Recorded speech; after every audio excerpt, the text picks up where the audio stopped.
Interviews with men showed that feeling desired was very important to the vast majority. Sometimes the fragrance that pays attention to every detail of the assignment is exactly what you need. Well, here's 5 that do just that. Hello, my beautiful fragrance family. Dustin here, fragrance fan. Go ahead and do me a solid and click that like, comment, and subscribe. Don't forget to hit that bell notification, and I'm just going to keep on bringing you guys these budget-friendly fragrance reviews, that 40-ish and under $1 range. Most of these are way less than that. A good number of these you can find at your local rack stores. And I got 5 fragrances that I really think that in my collection anyhow are the 5 sexiest vanilla fragrances that you can get on a budget right now. So stick around and we're going to take a quick look at these 5 fragrances.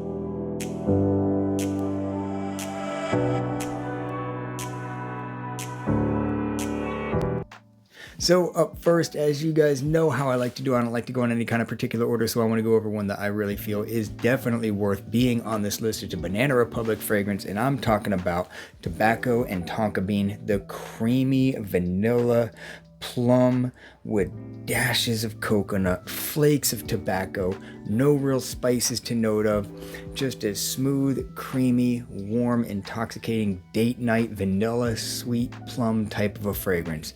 It's not enough tobacco to make it like oriental, it's just enough tobacco to make it interesting and make it growing up a little bit. Keep it from being such a playful, youthful fragrance to turning it into a mature date night, sexy evening type of a fragrance. One of the good reasons why this is such a good date night fragrance is it's kind of hard to overdo the sprays because it's not like a subtle fragrance, but it's not some kind of monster projector. It's a warm fragrance. It's good for the winter. It's sweet and playful, but mature at the same time, but it's not a room filler. So the overall performance is on the stronger side of average, but the projection is right at average, maybe a little bit less. So if you're looking for a nice date night fragrance for the low, see this one at Ross, TJ Maxx, something like that? You just might want to scoop this one up. Up next, one that I deemed for a while to be one of the sexiest vanilla fragrances for men, and it's still high up on that list for me. Probably the most expensive one on this list. You get it probably about the mid to upper 30s, worth every penny, in my opinion. Mercedes Club Black.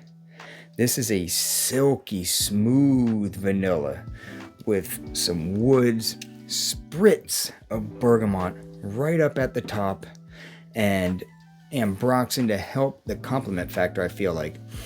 This silky, smooth vanilla incense combination. It's like just as much of the sweet part of the incense as there is the silky, smooth vanilla with puffs of the smoke. It's not like a smoky incense. It's more like focused on the sweet part of the incense. And like I said at the beginning, it's a spritz of bergamot. There's not like a whole lot. It's just a spritz of bergamot and some ambroxan to help carry it along. A lot of you guys are getting great performance out of this thing.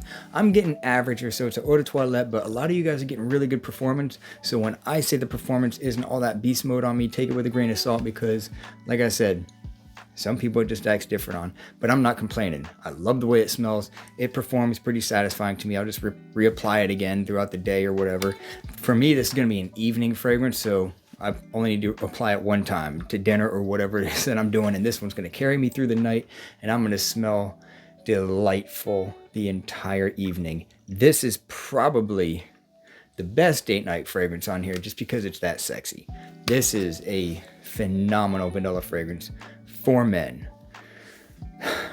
Up next, one that for the longest time and probably still today, if I had to pick my 5 best $20 fragrances, definitely 10, probably in the 5.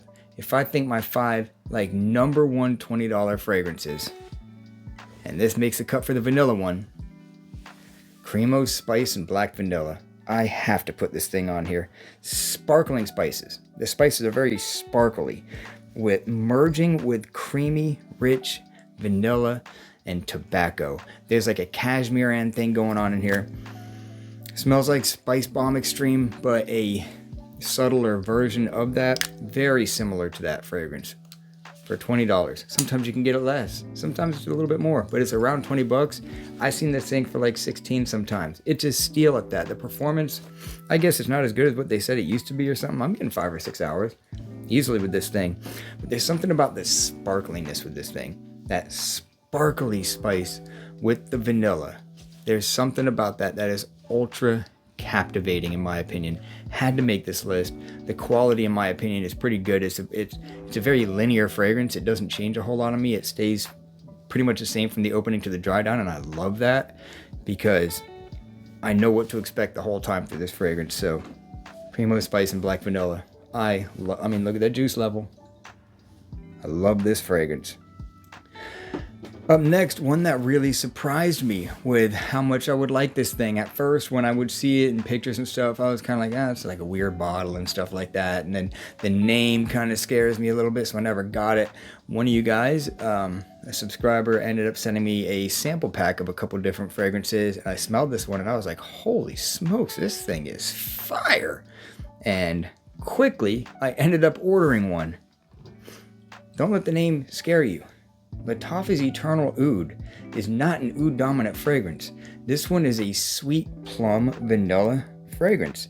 It has hints of florals and leather. It's powdery, sweet, plum, vanilla. That's mainly what's going on in here. A good bed of woods, hints of florals, and a touch, just a dash of that oud. Just a dash of it, keeping it from being ultra playful. It's nice. Let me just get this thing in the air. Goodness, I don't even want to smell it like I want to smell like this.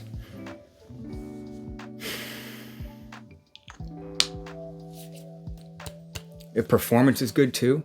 This thing is super sexy. It does change from the opening. It loses a little bit of that powderiness, gets a little bit sticky, a little bit, not too much, but doesn't change a whole lot. Yeah, powdery, plum, vanilla, florals just floating in the air. Some of those powdery florals landing on a bed of that wood. Touches of oud. Just little dashes of oud in there. Man, I mean, it's vanilla mostly is what this is. Vanilla mostly. A touch of that oud. Eternal Oud. The second most expensive one on this list. It's I think you can find it for 29 bucks at Burlington. Worth every single penny of that. This is from their Pride line, and from what I've seen, the ones in their Pride line, you got like a vintage radio and stuff like that. Your camera, those are in the Lattafa Pride line, just to give you an idea of the quality and everything. Good performance on this. Compliment master. It just magnet. I don't know if master would work, but it's a compliment magnet, and just an awesome smelling fragrance. And last but not least, my newest one on this list, another Lattafa, made the cut, and this is the Kingdom. This is an interesting blend of a fresh, powdery vanilla combination. There's lavender, there's mint, there's vanilla. Like I said, it's powdery. Let me get this one in the air. It's got tobacco, but it's not a lot of it. It's a real toned back tobacco, and it's resinous. It's quite resinous. So, in a nutshell, fresh, powdery, vanilla, little bit of woods, tobacco, resins. Nice, sweet resins. It is a Jean Paul Gaultier Elixir clone, and it's a darn good one at that. It is darn good. They get quite close, 90% to 95%. The main difference between the two is the tobacco. There's just not quite as much tobacco in this one, in my opinion. As far as the spices and everything else, and the sweetness and the vanilla, they didn't put like some Middle Eastern kick on this thing. This smells like a European fragrance. It doesn't smell like it came from Dubai. They did a good job at replicating a sweet, playful European fragrance, because this one is Jean Paul Gaultier almost to the T for a super affordable price for what it is. They did a darn good job on this thing. And yeah, I didn't want to make this video super long. I just want to get these fragrances out there and let you guys know what my 5 favorite vanilla fragrances are that I have in my personal collection. These things work. They are all good for the date night. They are all good just to smell kind of, you know, playful a little bit. they're just enjoyable for me. I don't wear them for anything other than the fact that I really like the way that these things smell. And yeah, that's 5 of them that just are probably going to stay on this list for a while. They set the bar really high to beat these things. So yeah, with that, I'm out. Y'all be blessed. Take care of yourself always. And until next time.